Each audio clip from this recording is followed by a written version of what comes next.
السلام علیکم ورحمۃ اللہ۔ ان الحمد للہ نحمده ونستعینه ونستغفره ونعوذ باللہ من شرور انفسنا ومن سیئات اعمالنا من يهده الله فلا مضل له ومن يضلل فلا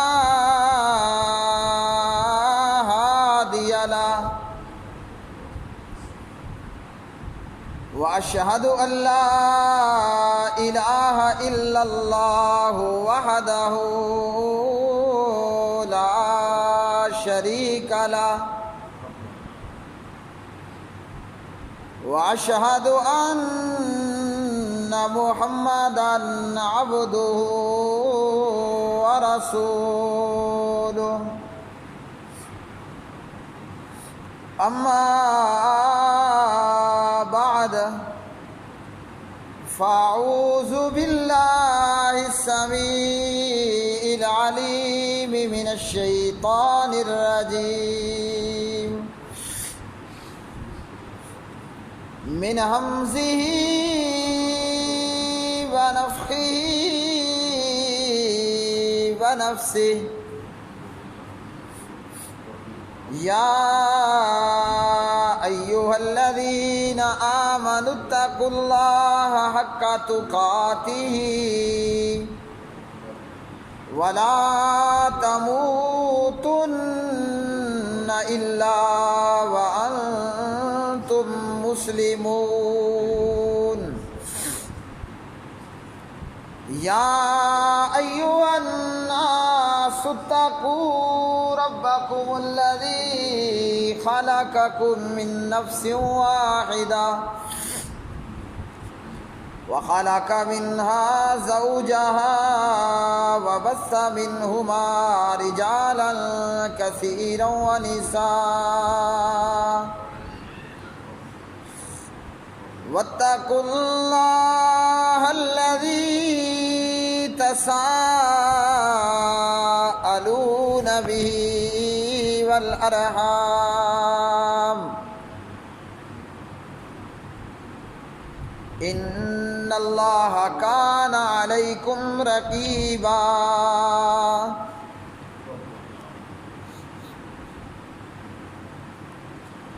يا أيها الذين آمنوا اتقوا الله وقولوا قولا سديدا يصلح لكم أعمالكم ويغفر لكم ذنوبكم ومن يطع الله ورسوله فقد فاز فوزا عظيما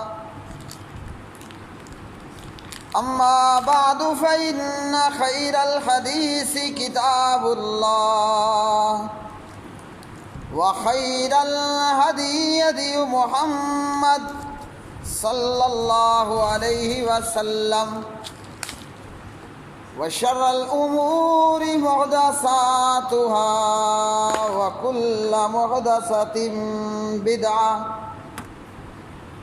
وكل بدعة ضلالة وكل ضلالة في النار قال الله تبارك وتعالى في القرآن المجيد والفرقان الحميد وإلى مدين أخاهم شعيبا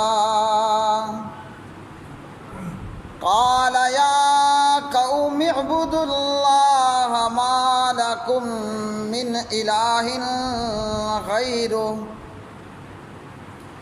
ولا تنقصوا المکیال والمیزان انی اراکم بخیر وإني أخاف عليكم عذاب يوم محيط ويا قوم أوفوا المكيال والميزان بالقسط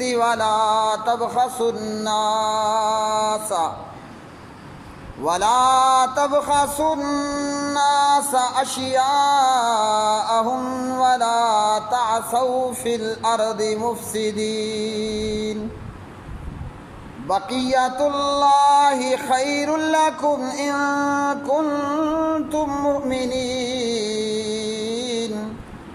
وما أنا عليكم بحفيظ اللهم صل على محمد وعلى آل محمد كما صليت على إبراهيم وعلى آل إبراهيم إنك حميد مجيد اللهم بارك على محمد وعلى آل محمد كما باركت على إبراهيم وعلى آل إبراهيم إنك حميد مجيد رب اشرح لي صدري ويسر لي أمري واحلل عقدة من لساني يفقهوا قولي اللهم انفعنا بما علمتنا وعلمنا ما ينفعنا وزدنا علما۔ ہر قسم کی حمد و ثنا اللہ وحدہ لا شریک کے لیے، جو ساری کائنات کا خالق، مالک، رازق، داتا، دستگیر۔ بے شمار درود و سلام نبی مکرم، رسول معظم محمد مصطفیٰ احمد مجتبیٰ جناب محمد الرسول اللہ صلی اللہ علیہ وآلہ وسلم کی مبارک ذات پہ، جس کو اللہ احکم الحاکمین نے ساری کائنات کے لیے رہبر و رہنما بنا کر، مجتبی، مقتدی، پیشوا بنا کر مبعوث فرمایا۔ قرآن مجید فرقان حمید ہے۔ تلاوت شدہ آیات بینات میں جناب حضرت شعیب علیہ السلام کا ذکر ہے اور ان کی قوم کا۔ اللہ سبحانہ و تعالی نے دیگر انبیاء علیہ السلام کی طرح جناب شعیب علیہ السلام کو بھی ان کی قوم کی طرف مبعوث فرمایا، اور جناب شعیب علیہ السلام کی قوم بھی اللہ سبحانہ و تعالی کا کفر کرنے والی اور اللہ کے ساتھ شرک کرنے والی، ہر کافر مشرک قوم کی طرح شعیب علیہ السلام کی یہ قوم بھی کفر اور شرک کرنے والی قوم تھی۔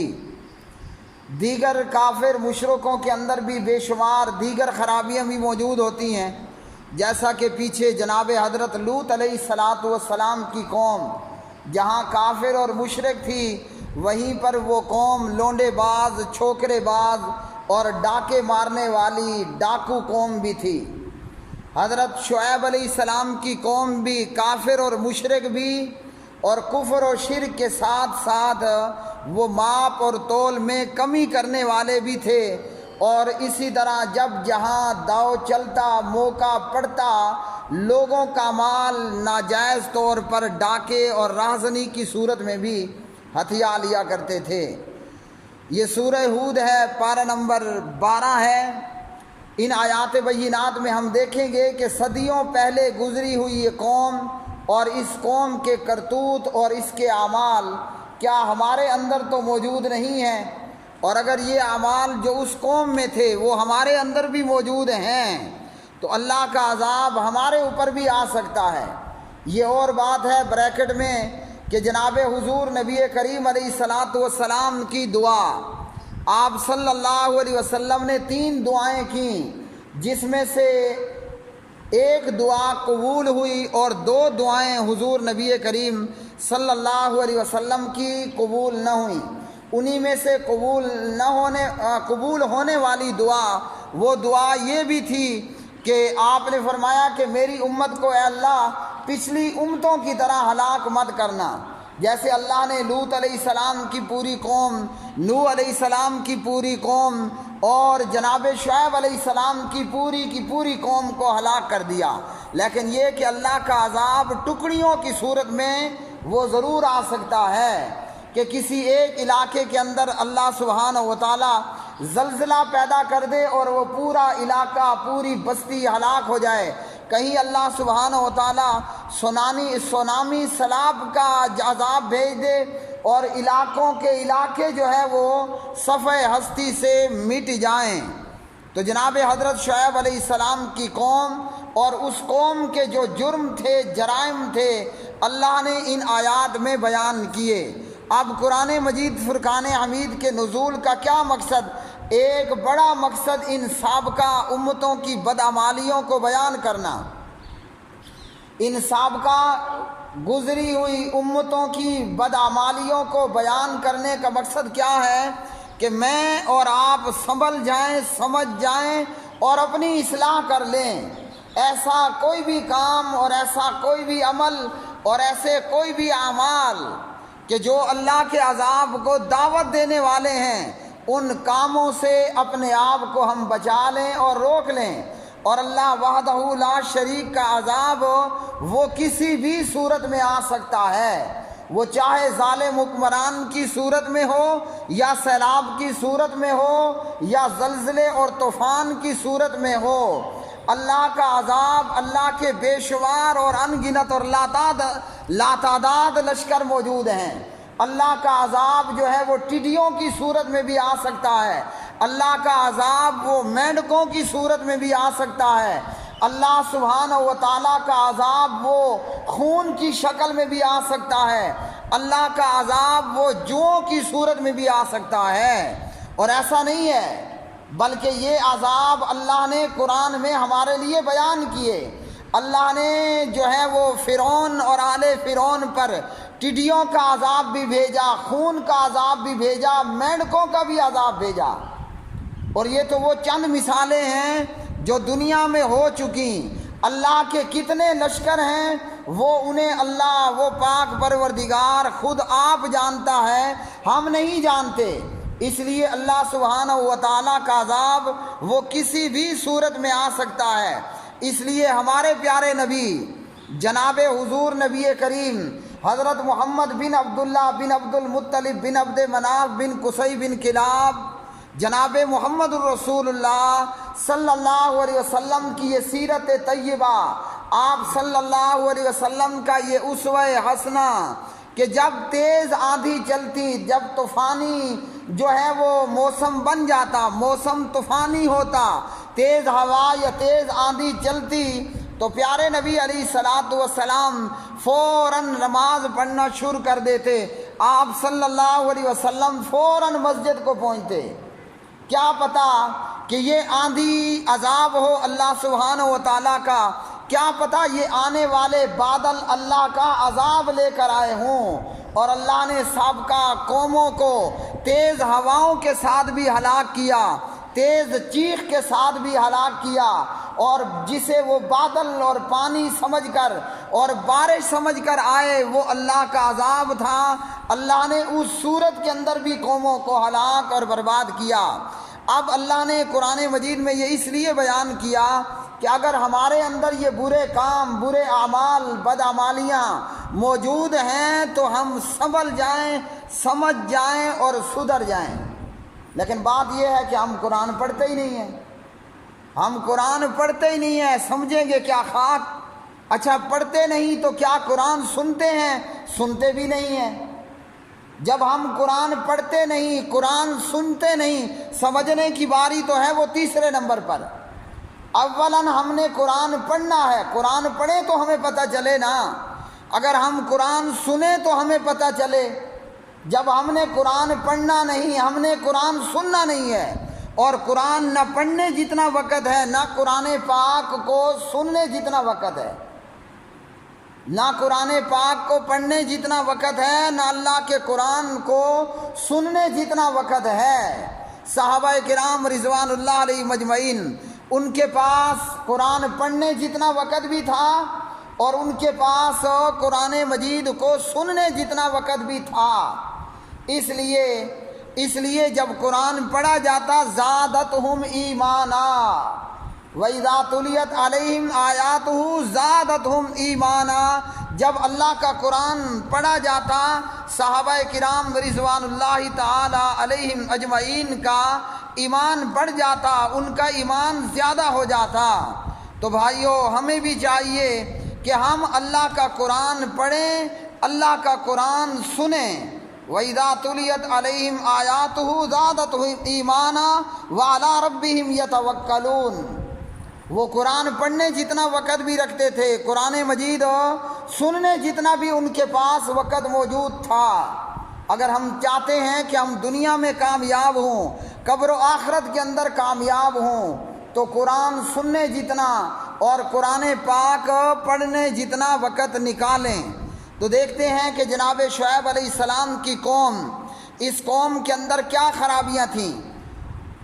وَإِلَىٰ مَدْيَنَ أَخَاهُمْ شُعَيْبًا، اور مدین کی طرف ان کے بھائی شعیب کو بھیجا۔ قَالَ يَا قَوْمِ اعْبُدُوا اللَّهَ مَا لَكُم مِّنْ إِلَٰهٍ غَيْرُهُ۔ جناب حضرت شعیب علیہ السلام اپنی قوم کو سب سے پہلی دعوت کیا دیتے ہیں؟ سب سے پہلا پیغام جناب شعیب علیہ السلام کا کیا ہے؟ اور یہی دعوت سب سے پہلی دعوت اور یہی پیغام سب سے پہلا پیغام یہ جناب نوح علیہ السلام سے لے کر جناب محمد الرسول اللہ صلی اللہ علیہ وسلم تک ہر پیغمبر، ہر نبی اور ہر رسول کا رہا کہ سب سے پہلی دعوت وہ لا الہ الا اللہ کی دعوت ہے۔ اور پیغمبر کے داعیوں کا، پیغمبر کے پیروکاروں کا اور وارثان نبوت کا کام بھی یہی ہونا چاہیے کہ سب سے پہلی دعوت وہ لا الہ الا اللہ کی۔ جناب حضرت شعیب علیہ السلام اپنی قوم سے کہتے ہیں اعبدوا اللہ ما لکم من الہ غیرہ، کہ اے میری قوم اللہ کی ہی عبادت کرو، عبادت فقط ایک اللہ کی کرو اور اس اللہ کے سوا تمہارا کوئی معبود نہیں ہے۔ یعنی جو تم نے بت بنا رکھے ہیں، جنہیں اللہ کے سوا تم پوجتے ہو، وہ تمام کے تمام من گھڑت گھڑنتو ہیں، بے حقیقت ہیں اور حقیقت سے خالی ہیں۔ عبادت کے لائق صرف ایک اللہ وحدہ لا شریک ہے، لہذا اللہ کی عبادت کرو اور اللہ اکیلے کی عبادت کرو۔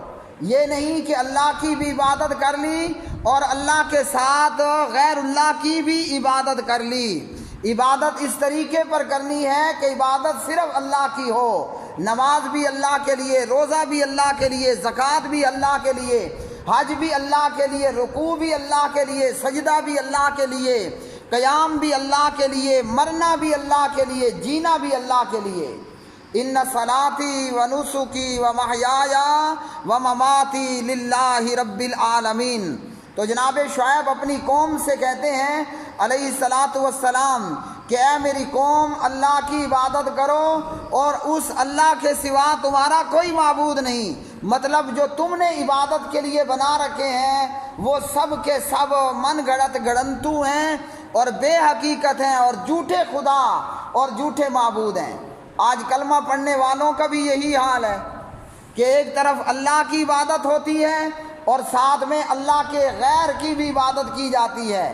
رکوع فقط اللہ کو کرنا ہے، سجدہ فقط اللہ کو کرنا ہے، رکوع فقط اللہ کو کرنا ہے، سجدہ فقط اللہ کو کرنا ہے۔ بیٹیاں بیٹے دینے والا اللہ، اولاد دینے والا اللہ، رزق دینے والا اللہ، مصیبتوں سے نکالنے والا اللہ، اور ہر مشکل مصیبت میں کام آنے والا وہ فقط اللہ، اور اللہ ہی سب کے لیے، اور اللہ ہی سب کی جو ہے وہ مدد کرنے کے لیے۔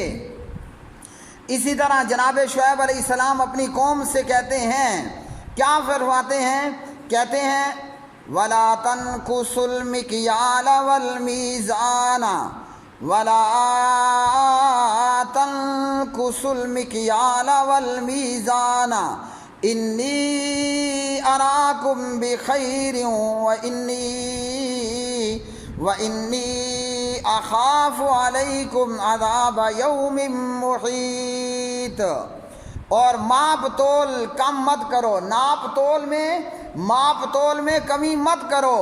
فرمایا کہ میں تمہیں اچھی حالت میں دیکھتا ہوں، اور بے شک میں تم پر ایک گھیر لینے والے دن کے عذاب سے ڈرتا ہوں۔ حضرت شعیب علیہ السلام کی قوم کا دوسرا جرم کیا تھا کہ وہ ناپ تول میں کمی کیا کرتے تھے۔ جب لینا ہوتا پورا لیتے یا زیادہ لیتے۔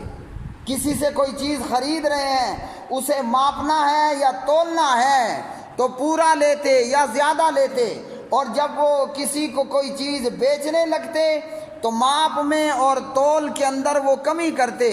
ماپنا ہے کسی برتن کے ساتھ کسی چیز کو ماپنا، جیسے ٹوپا، سا وغیرہ، اور اسی طرح جو وزن کرنا ہے وہ ہے ترازو، میزان وغیرہ سے کسی چیز کا تولنا۔ تو جناب حضرت شعیب علیہ السلام کی قوم کا دوسرا جرم کہ وہ ماپ اور تول میں کمی کرتے۔ جب لینا ہوتا پورا لیتے، زیادہ لیتے، اور جب دینا ہوتا تو ماپ اور تول میں کمی کر لیا کرتے تھے۔ تو دو جرم ہوئے۔ پہلا یہ کہ حقوق اللہ کے اندر ڈاکہ زنی۔ جناب شعیب علیہ السلام کی قوم کا پہلا جرم کیا تھا کہ اللہ کے حقوق میں ڈاکہ مارتے۔ سجدہ اللہ کو کرنا وہ اللہ کے ساتھ غیر اللہ کو کرتے، رکوع اللہ کو کرنا، قیام اللہ کو کرنا، مدد ما فوق الاسباب اللہ سے مانگنا وہ غیر اللہ سے مانگتے۔ تو حقوق اللہ میں اللہ کے حقوق میں ڈاکہ لگاتے۔ اور دوسرا بڑا جرم کیا تھا؟ وہ حقوق العباد کے اندر ڈاکہ مارا کرتے تھے۔ اور یاد رکھیے، اللہ کے حقوق ہوں یا کہ بندوں کے حقوق ہوں، حقوق اللہ ہوں یا حقوق العباد ہوں، قیامت کے دن میں اللہ کے حقوق میں سب سے پہلا حساب وہ نماز کا ہوگا۔ اور ہم نماز میں کیا کرتے ہیں؟ قیام بھی ہوتا ہے، نماز میں رکوع بھی ہوتا ہے، نماز میں سجدہ بھی ہوتا ہے۔ تو جب قیامت کے دن سب سے پہلا حساب اللہ کے حقوق میں ان اول ما یحاسب به العبد، وہ نماز کا حساب ہوگا۔ اگر اس بندے نے اللہ کے علاوہ کسی اور کے لیے قیام کیا، کھڑے ہوا اور کسی اور کو سجدہ کیا، کسی اور کو رکوع کیا، یا نماز نہ پڑھی، یا نماز میں ایاک نعبد و ایاک نستعین بھی کہا، یا پھر کیا کرتا ہے؟ سمجھیے گا بات کو، نماز میں ایاک نعبد و ایاک نستعین کہتا ہے۔ یہ نماز پڑھنے والا کون ہے؟ یہ مسلمان ہے۔ کیا کہہ رہا ہے؟ ایاک نعبد، اے اللہ صرف تیری ہی ہم عبادت کرتے ہیں۔ ایاک نعبد کا کیا مطلب؟ کہ اے اللہ ہم صرف تیری ہی عبادت کرتے ہیں، و ایاک نستعین، اور ہم تجھ سے ہی مدد چاہتے ہیں۔ یہ کہاں پر کہا؟ یہ نماز میں کہا۔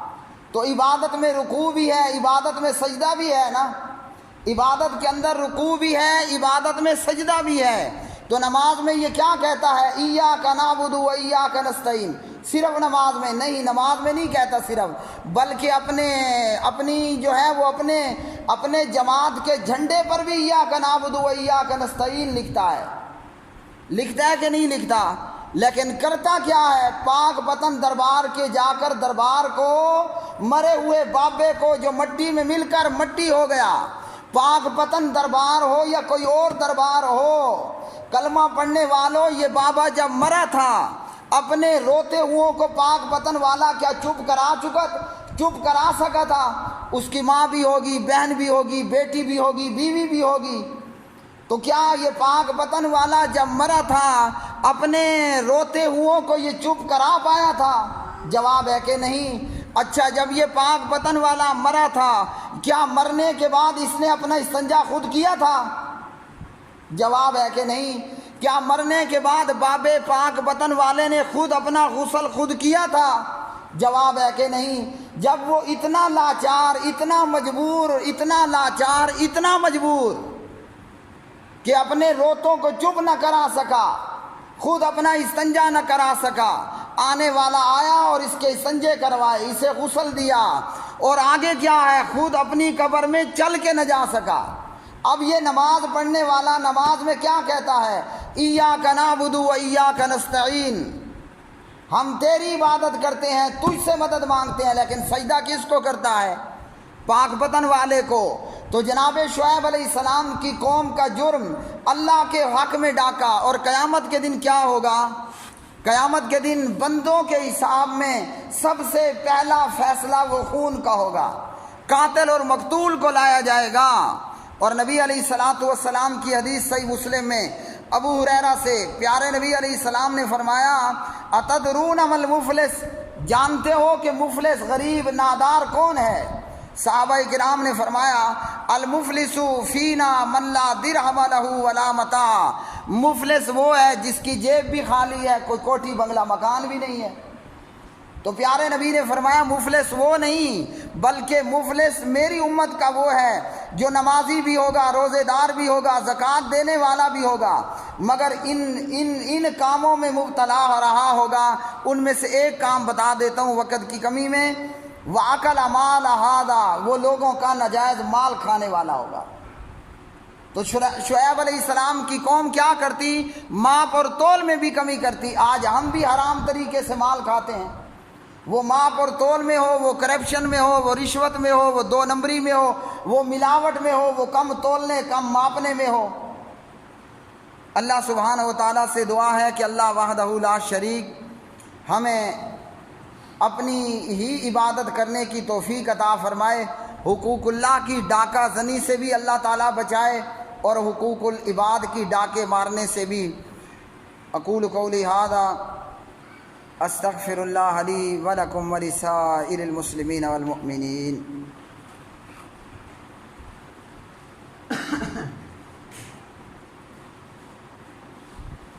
ان الحمد للہ نحمده ونستعینه ونستغفره ونعوذ باللہ من شرور انفسنا ومن سیئات اعمالنا، من یهده اللہ فلا مضل